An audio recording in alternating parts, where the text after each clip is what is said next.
최근 부산에서요, 남녀 2명이 저수지에 빠져 숨지는 사고가 있었습니다. 이 저수지에서 또 다른 여성을 구하려다가 변을 당한 거래요. 그런데 이 익사사고로 얽힌 세 사람은 평소에 알던 사람이었습니다. 심지어 사고 직전에 무엇을 했느냐? 구슬했던 것으로 알려지면서 주목받고 있습니다. 굿이라고요? 잠깐만, 그러면 이 사람들 무속인들인 거예요? 네, 맞습니다. 그 생각하는 굿이 맞고요. 사망한 두 사람과 유일한 생존자 모두 이 3명 다 무속업에 종사하는 사람들이었습니다.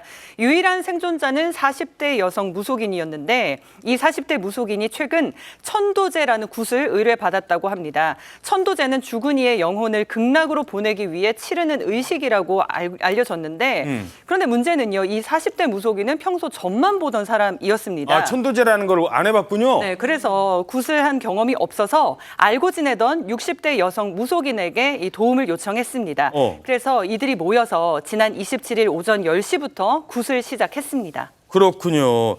자, 여기에는 이제 천도제가 저수지 앞에서 이렇게 시작이 됐던 것 같아요. 그 장소에서 이 사건이 발생을 하는 겁니까? 근데요, 굿을 저수지 바로 인근에서 한 건 아니고요. 저수지에서 한 200m 정도 떨어진 건물에 있는 굿당에서 했습니다. 200m나? 예, 그러니까 바로 저수지에 뭐 사고로 들어가거나 할 수 있는 그런 상황은 아니었는데 예. 이 천도제는 두 여성 무속인 외에 40대 악사인 이제 북을 치는 남성이 하나 있었고요. 예. 또 참관인이 한 10명 있었습니다. 근데 이 천도제가 좀 오래 걸리나 봐요. 오전에 시작했는데 오후 5시까지도 끝나지 않았고 근데 진행되고 있는 과정에서 아까 처음에 본인은 구술해보지 않았다는 이 40대 여성 무속인이 갑자기 굿 중단합시다 그러는 거예요. 갑자기 안 하겠다는 거예요? 네, 그러고 나는 이제 더 이상 굿 못하겠다. 그러면서 이제 굿당을 나와서 갑자기 뛰어가는데 뛰어가는 곳이 지금 저 사파에 나오는 천성 저수지입니다. 한 저수지로 200m 정도 뛰어가요? 떨어졌는데 저수지에서 그러면 들어가려고 설마 뛴 건 아닐 거라고 생각을 했습니다만 저수지를 보더니 그냥 계속 들어가서 물 안으로 뛰어 들어갔습니다. 우와. 근데 물 안으로 뛰어 들어갈 당시에 저 저수지의 수심은 대략 무릎 높이까지 올라왔었던 상황이었다고 합니다. 자, 바로 저 저수지인데요. 갑자기 200m나 막 뛰어가는 거예요. 그래서 아니 굿하다 말고 어딜 가?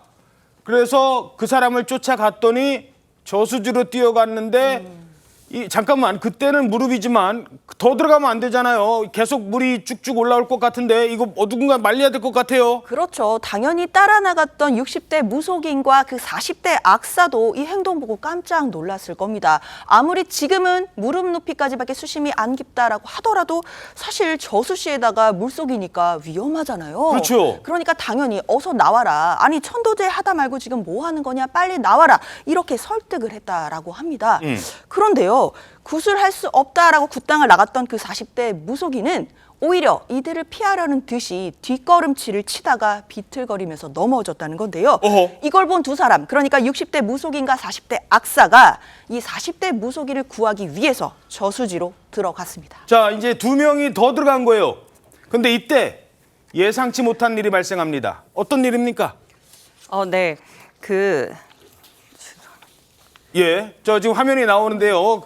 그 무속인들이 갑자기 굿을 하다가 뭔가 이상한 그 신내림 같은 걸 받으면 갑자기 이렇게 정신이 혼미해질 수도 있다는 거예요. 그러니까 이 사람이 저거 가만두면 안 나겠다라고 해서 뛰어 들어간 겁니다. 두 사람이. 그런데 네. 거기가 마침 물이 갑자기 깊어지는 곳이었다고요? 네, 저수지물이 갑자기 깊어지면서 구하러 들어간 두 사람이 깊은 물로 미꾸러지면서 오히려 허둥대게 됐습니다. 하지만 워낙 순식간에 벌어진 일이라서 두 사람은 미처 빠져나오지 못했고 결국 숨지고 말았습니다. 아이고. 그런데 이때 먼저 물에 들어갔던 40대 여성 무속인이 있잖아요. 예. 이들을 보고 잽싸게 얕은 곳으로 빠져나왔다고 합니다. 빠져나왔어요? 네, 그러니까 세 사람 중에 이 40대 무속인만 생존을 한 건데 그런데 이건요, 생존한 40대 무속인의 주장이고 이 상황을 뒷받침할 그 어떤 증거도 없는 상태입니다.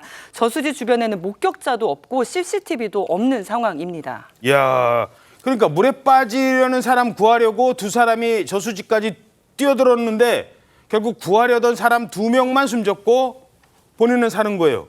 여기까지가 생존자의 주장입니다. 야, 이게 사실이면 정말 황당하고 안타까운 일 아니겠습니까? 그런데 범죄 심리 전문가에게 물어봤더니 모든 것을 의심해봐야 한다라는 점을 주장하고 있습니다. 입수 과정에서 강제적 입수인지 아니면 뭐 기도를 목적으로 자발적 입수를 했는지 이걸 하나 봐야 되고요. 주변에서 이 세 분의 관계를 아는 분들, 통화 내역이나 문자 메시지 내역, 이 세 분 사이에 금전 관계가 있을 수도 있어요. 경찰이 현재 다각적으로 분석을 하고 있을 겁니다. 자, 지금 전문가도 지적했습니다만 모든 건 갑자기 구술 중단하고 저수지에 들어간 이 40대 무속인을 구해주려다가 생긴 거잖아요. 아니 잠깐만, 그럼 저 사람은 왜 구타다 말고 저수지로 뛰어들어요? 그렇습니다. 저수지에서 생존한 40대 그 무속인을 데리고 경찰에서 조사를 해보니까 당신이 왜 물에 왜 들어갔습니까? 물어봤더니 뭐라고 했냐면 갑자기 물에 들어갈 생각만 들었을 뿐이지 다른 생각은 없었다. 기분이 그렇다는 거예요. 예. 자, 그런데 갑자기 물에 들어가고 싶으면서 기분이 들었다. 이거 이해가 안 가지 않습니까? 객관적인 증거가 아니기 때문에. 그런데 경찰에서 보니까 그 저수지 같은 경우에는 CCTV가 없었어요. 없기도 예. 하고 그 저수지에서 두 명이 익사할 때에 주변에 목격자도 없었고 남은 사람은 단 생존한 40대 무속인밖에 없었는데 그 무속인이 어떻게 진술에 따라 이제 바뀔 수도 있는 거죠. 그런데 그 저수지 같은 경우에는 사실은 그 구슬학교 했지 않습니까? 조사했을 때 참관인들이 있거든요. 참관인들이 10명이 있었는데 10명 정도를 조사했더니 그분들이 뭐라고 했냐면 그 익사한 2명하고 생존한 무속인하고 뭐 다툼이 있었거나 마찰이 있지 않았다. 갑자기 그 40대 무속인이 갑자기 없어졌다. 이렇게 진술한 거예요. 별일 없었다. 그 진술 들어보면 큰 다툼도 없었고 문제가 없었다고 보는 겁니다. 그러니까는 조사를 해도 경찰에서는 수사에 확실성이 없기 때문에 난항을 겪고 있는데 그리고 또 이 저수지 같은 경우에 알다시피 초입에는 좀 얕고 수심이 보이지만 조금 깊이 들어가면 푹 꺼지거든요. 예. 사람이 들어가면 익사할 수가 있기 때문에 참 수심이 깊어지고 위험한 상황인데 어쨌든 간에 경찰에서는 의혹이 없도록 그 사망한 시신들 부검도 하고 또 통화내기라든가 다양한 방법으로 조사를 해서 수사를 한다고 하니까 좀 더 기다리면은 정확한 수사 내용이 나올 것으로 보입니다.